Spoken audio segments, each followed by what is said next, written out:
Hi witches, welcome back to the channel. Thank you for watching and welcome back to my kitchen. I'm Wren, the Cemetery Witch, and today we're going to be talking about books. I've been really looking forward to doing this video. I have two piles of books to show you today. My Witchy haul, which I bought last week, and also a pile of books that I've received over the last 6 months. So if you're into witchcraft and you enjoy talking about witchcraft books, then stay tuned.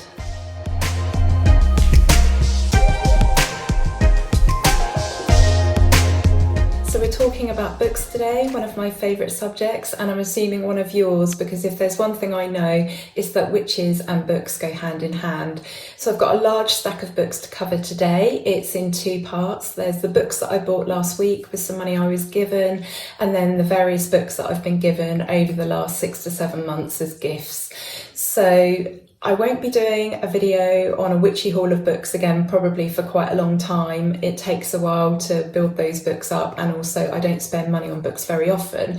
So I thought we'd make this video really count. So first of all, I'm going to talk about my relationship with books and whether that's changed over the years, and then talk a little bit about the sort of witchcraft books that I personally enjoy. Then we're going to take a look at the books. So my relationship with books has really changed over the years. I would say that I've gone from devouring them to dipping into them. When I was younger, I was a really strong reader. At age 6, I had a reading capability of age 9. My mum and dad were really good. They got me onto reading at a really young age, and there were always books around the house, and I was always bought books and always encouraged to read books. And I would read absolutely anything that I could get my hands on. Now I'm older, I actually find it really, really difficult to read, and I'm not ashamed of this at all. This is something I share quite frequently because I think it's really important, and I think it's really important to show people how things can change. So I've gone from reading loads and loads of books in my sort of like teens and early 20s. I would devour books at a rate of about 2 a week, and I would love nothing more than sitting down with a book and getting lost in it. Now I find that really hard. Part of it is concentration, part of it is memory. I've been wondering if I need my eyes tested. I don't think I do.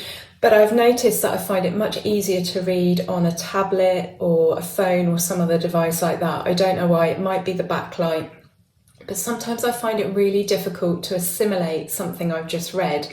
So sometimes I can find myself reading a paragraph and having to reread it several times to get even just a general gist of what that means.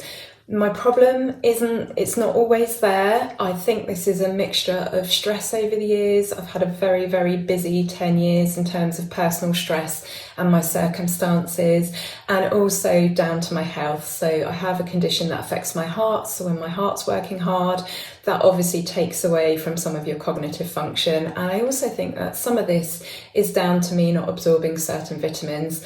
So I'm trying really, really hard to get on top of that. I'm trying to get my brain back into the habit of reading, and I'm trying to do activities like this that really help with my memory, my word finding, and just exercising the brain. That was one of the reasons I actually started the Witching Week, and it is helping massively. But it's made me a bit nervous of books. Like sometimes I don't want to pick up a book because I feel like if I set out to read it, I'm going to fail. I don't like that feeling at all. But the best thing about witchcraft books is many of them are reference books, what I call reference books. You can literally dip in and out of them.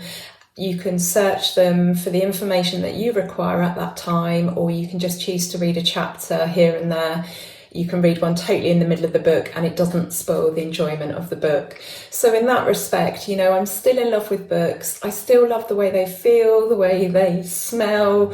I love having them on my bookshelf, and I'm still really, really grateful, you know, for the books that I receive. I get them as gifts, usually sort of birthday and Yule. So I still have a love affair with books, but my relationship has very much changed. They feel like old friends to me. If I think about this book, which I've had for many, many years, you know, it feels very familiar. It's the only way to describe it is it feels like an old friend. So even though I struggle and even though it's an area of my life I'm trying to improve, I still have a passion for books. So what sort of books do I personally read? I would guess that I would be described as old school, and I think some of that is down to my age. I'm in my 40s, so my experience of witchcraft is very, very different, I think, to the young people of today. So I was introduced to authors such as Doreen Valiente, Dion Fortune, Janet and Stuart Farrar, and then to a lesser degree people like Scott Cunningham. I know he's very, very popular amongst readers today. Glennie Kindred, who wrote this book, has to be my favourite of all time.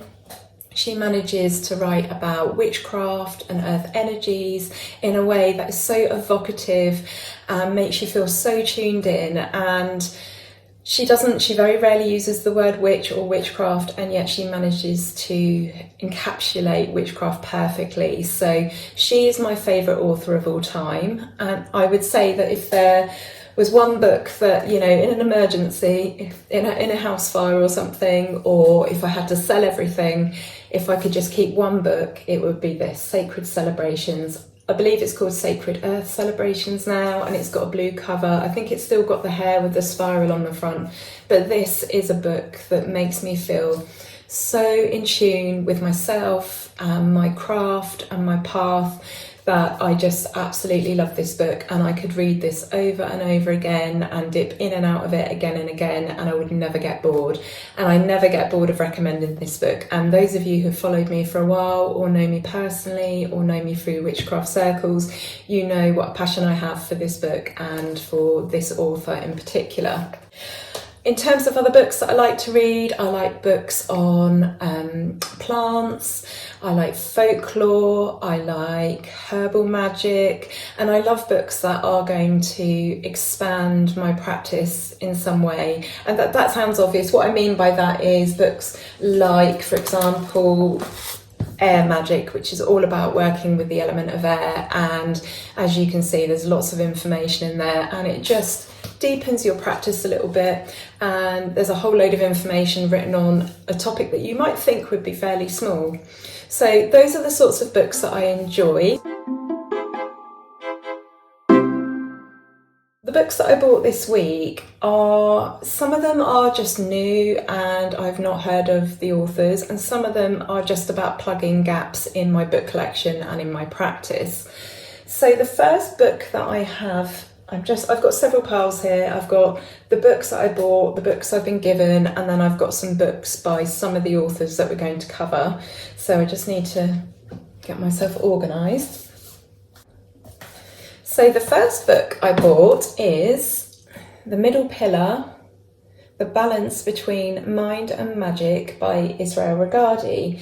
Now, he was an American occultist, a ceremonial magician, and he's written 15 books on occultism, basically. So being a ceremonial magician, ceremonial magic is very ordered, it's very rigid, and excuse me for saying this, but it feels very masculine to me. It's very heavily ritualized. So it's absolutely, not the path for someone like me who can barely remember anything. But I enjoy reading about these sorts of things just so I have some knowledge of other paths and traditions, because that's what makes you experience. That's what helps you develop your own practice, is by being aware of other paths and traditions. So I bought this one many, many years ago, just so that I would have an introduction to ceremonial magic, so that I could understand what that was all about. But it's not my chosen path. It's not the way that I, would like to go with my magic. However, this is a psychological perspective on magic. So I was really interested to see what Israel Regardie would say about that. And it's quite a big read. I think it's going to be quite heavy because the fact that he is a ceremonial magician, and so I think this will be the book that I read last out of all the ones that I've bought or received, but I'm really looking forward to hopefully getting into that. Now, I tend to read more in the summer. I can actually sit up in bed and read. It sounds crazy, but because we live in such a cold house, when I go up to bed, it's literally to go to bed. Our bedroom, that wing of the house, is the coldest part of the entire building. So I don't tend to read in the winter. And, you know, I've spoken about it before, I really struggle with my health in the winter. But come the summer, I'm going to be all sort of topped up with vitamin D and sunshine. And yeah, I'm much more likely to sit up in bed and read, which is the place where I tend to do my reading.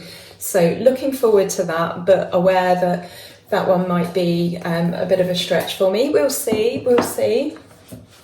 The next book I bought, and I think this one's actually secondhand. I do like to buy secondhand books where I can. It's pretty old, as you can see, all the pages have yellowed.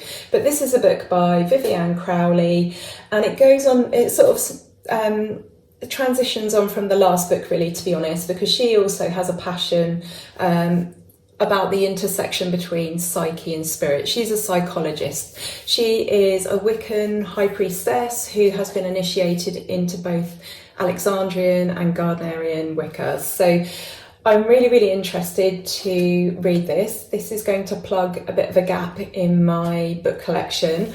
I read and reviewed her book last year, I think it was last year or the year before, Wild Once. And this was such a beautiful book. It's about finding the wild within, the wild magic, the wild wisdom. And she tells the story of her life and her experiences and how she came to the witchcraft path and how that's gone whilst she's teaching us to search for that and tap into that. So that is a really, really good book. It's had really good reviews. Professor Ronald Hutton actually described this as the best book on the experience of magic that I've ever read. So if you're a fan of Professor Ronald Hutton, he enjoyed this book. I think you will too. I loved this book. It was such a lovely book. And actually, it was an easy read for me. I find that books that are either reference, very factual books, or autobiographies, things like that, are much easier for me to read than really heavy sort of scholarly books. I've got some of Professor Ronald Hutton's and I love hearing him speak, and he's absolutely fascinating, but I do have to really concentrate so hard. If you're wondering how I've managed to do reviews when I struggle so much with reading, I have my own system. So instead of like reading it and then writing a review, you know, sometime later, I can't do that because of my memory. So I actually make notes while I'm reading, and I tend to do it in a very intense session, like over 1 or 2 days. And that is all I can lend my brain towards, because otherwise it's just not going to happen. I just won't be able to remember, and I won't be able to remember the points that, you know, I need to bring up. So there are always ways of working around things, and with reading it is no different. So this book is described as a comprehensive guide to the old religion in the modern world, and I just think that would be really lovely to read. And after I read her other book, I thought, yes, I need to get on and invest in some more books of hers, because she's been on my list for a very long time. So this is a new book. It's not secondhand, and it's by Mallory Valdois, I think is how you pronounce that. Looks French. And ancestral veneration is really important to me. This book covers all sorts of wonderful things like healing ancestral trauma, spiritual hygiene, making offerings, ancestor altars. So this book is actually just going to expand my practice. So some of this I know already, but the point of reading a book on it is that I might learn something new. And, you know, there are some elements of this book that, you know, I don't have a clue on. So there's always something to learn. That's what I love about witchcraft, is it's just an ongoing path of learning. So I'm really looking forward to reading that. I don't have any prior expectations to that, just other than hoping it's going to be good. Another book, this is a secondhand book as well. As you can see, it's quite old. I don't mind secondhand books at all. I know some people, for me, it's not like a magical tool in the sense of, you know, a sword or an athame or something like that. Then I might feel differently about a secondhand tool. But for me, you can cleanse things. But for books, you know, I know they are tools, sort of in their own right, but I don't mind having secondhand books. And in fact, I actually prefer them. I tend to think about the trees that are cut down. So I haven't had a lot of money to spend on books in my lifetime. I have my initial books that I bought when I first found this path, and I was very young and I had money to spend. And then a lot of my books I receive as gifts. So I've got a book wish list, and then I'll receive them as Christmas presents. And then I've received books obviously to review, and sometimes I'll get the odd one sent by an author if I've done a good review and they liked it and they want me to read another one, you know, just as a gift. So my collection isn't as big as it would be if I had the resources, but I do love buying secondhand books. So again, I've got no expectations with this one. I haven't read any of her work. I have bumped into Cassandra Eason many years ago at Witchfest. She stopped me in the main hall where they had the market, and she stopped me and she said, "Do I know you?" And I said no, but I thought, I know who you are. But I haven't read any of her works. So I must admit, when I opened this, the introduction says the power of white witchcraft. So I don't like that term, white witch, white witchcraft. It's all just witchcraft, and obviously that's a lot more contentious these days. This must be a very old book, I think. Let's have a look. This one in particular was 2001, but I think it's quite possible that it's probably older than that in terms of when it was written. But I'm looking forward to this one. There's lots in here on oils and incenses, crystals and protective magic, planets and angels. Again, angels kind of fits in with the ceremonial magic, not really my bag, but there's a lot in here and I'm really looking forward to reading that. And it looks like the main bits of text are broken up into short short sections, so that will work really well for me. So looking forward to that one.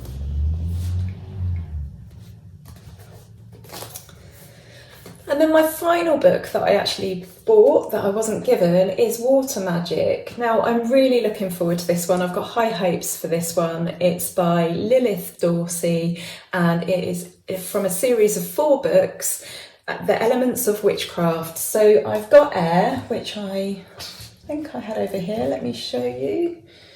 Where's it gone? Oh yeah. So I've got Air by Estrella Taylor, who I'm connected to on Instagram. Lovely lady. She wrote Intuitive Witchcraft, and yeah, she's just so much fun. She's so charming, and she just has a really brilliant way of looking at magic and witchcraft, and she's really into intuitive witchcraft, hence the name of her other book, Intuitive Witchcraft. I'm not sure if she's written any others. Sorry, Estrella, but that was fantastic. And so I'm really looking forward to this one. And then I need to eventually invest in Earth and Fire. But these books are really good. They just elaborate on, you know, again, on a subject, you know, you think the elements, you think there might only be so much to say about them, but this is all about connections. It's about beasts and beings that represent this particular element, sacred sites, connecting with this element. It is a really good book for working with the elements, even if that is only in terms of invoking them when you are casting a magic circle. When I read Air Magic, I felt so much more connected to air, as you would imagine, as you would hope, but that had such an impact on my practice. But then obviously I felt like, oh, I need the other ones. So I think this one is actually the one that I'm looking forward to reading the most out of the books that I bought. So now we're going to have a little look at some of the books that I've been given over the last 6 to 7 months. I haven't read these ones either. So again, this is not a review. This is just taking a look at some of the books that are available.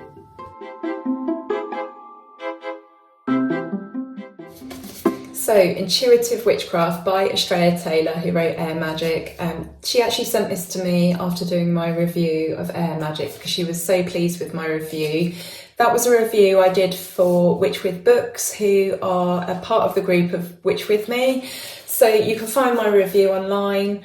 But this, I'm really looking forward to reading this. She did give it to me quite a while ago. I've just not had a chance to read it or to look at it, but I'm really looking forward to that. It's about using your intuition to elevate your craft. And I, as you know, I'm a massive proponent of just doing what feels right to you.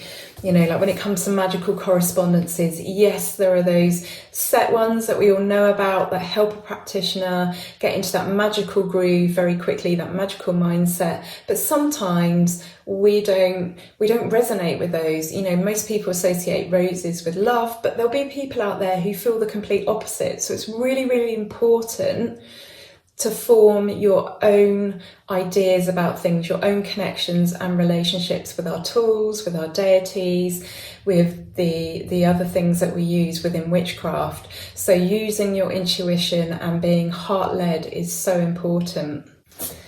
A book I got for Christmas was the Leicestershire and Rutland Folk Tales. So I live in an area of the Midlands where there are lots of counties very close by. So Leicestershire, Rutland, Northamptonshire, Nottinghamshire and Lincolnshire. And so I absolutely love the folk tales of all of those areas. A lot of the magic and the leechcraft from many, many years ago, it all overlaps because these areas are so close to each other, so you know the ideas are spread. But I love folk tales. I love anything to do with stories, and I think it's really important that we look at folk tales because that can give us an idea why people did certain types of magic hundreds of years ago. It gives us a look into their psyches, the things they were proud of, the things that they feared most often, and the things that they, you know, held dear to them. So I'm really looking forward to reading that. Again, this is another kind of book where you can just dip in and just read one of the little stories. That takes a lot of pressure off for me. I don't know why I've got so stuck on this idea of reading a book from start to finish and why that is so difficult for me, because if you chop and change the stories up, you've still read the book. But I really like to do that and just pick a chapter that looks interesting to me at the time, and then I will just go for that one. So looking forward to reading that. The Green Witch's Garden Journal, which I mentioned on the Witching Week recently. This is by Aaron Murphy Hiscock, who was the author of The Green Witch, and I'm really looking forward to it. This is more of a practical book though. It's for planning out a garden. It's for astrological notes and to do, so there's not actually much reading involved in this one, but I'm going to make it a mission to do something with this. I don't have a garden, my garden is the cemetery, but I've allowed a few pots sort of around the house, so I'm going to use this, it's going to be a challenge, but we'll do something special with that.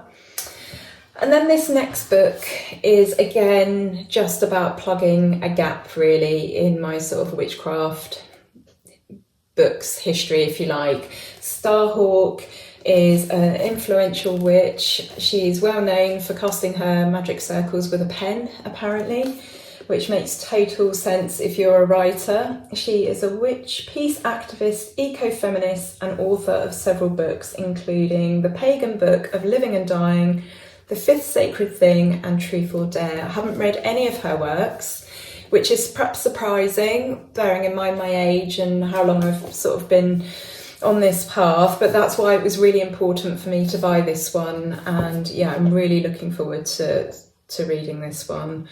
And actually it will be interesting to see whether print size does make a difference for me. So even though this is a big book, it's quite big words. So I'm hoping my brain will cope with that. And if I find that I particularly enjoy any of these books, then I will do a review on that single book. And the same goes for if there's one, I don't like being negative, but if there's one that is a complete disaster, then I'll let you know. Because obviously I realise some of you might go out and invest in these books if you think they look good. That said, I don't know what my time frame is for these books. I mean, this is a huge pile of books for someone who struggles to read. So we'll see.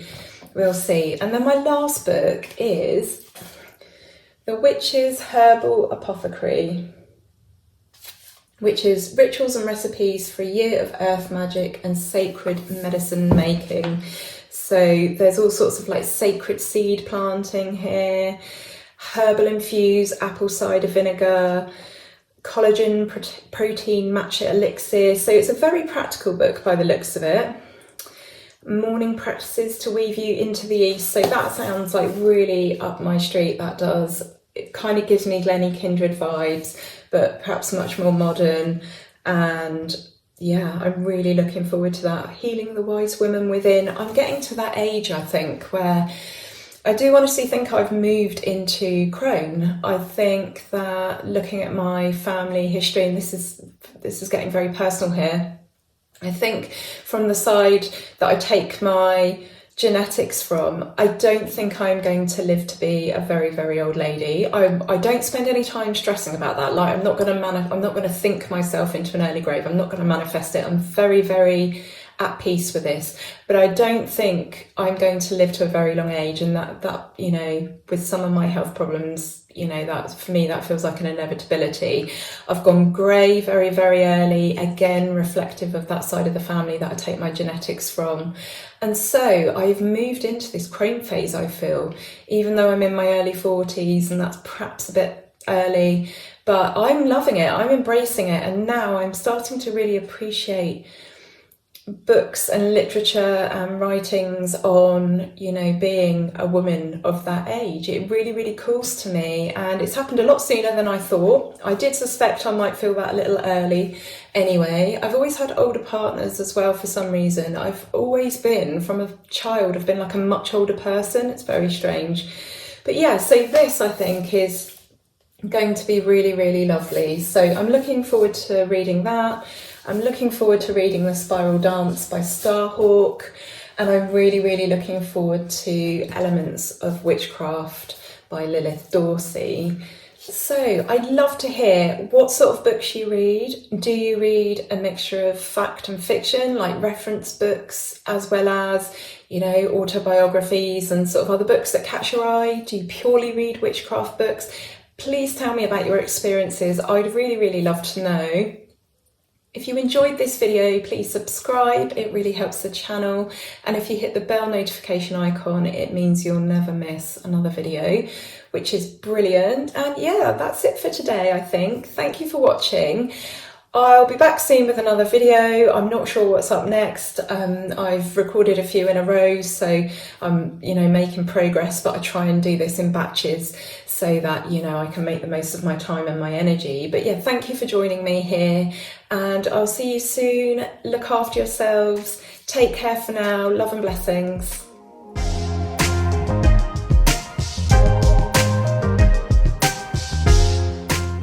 Estrella's actually written a little note inside my copy of Intuitive Witchcraft. She's put 4N.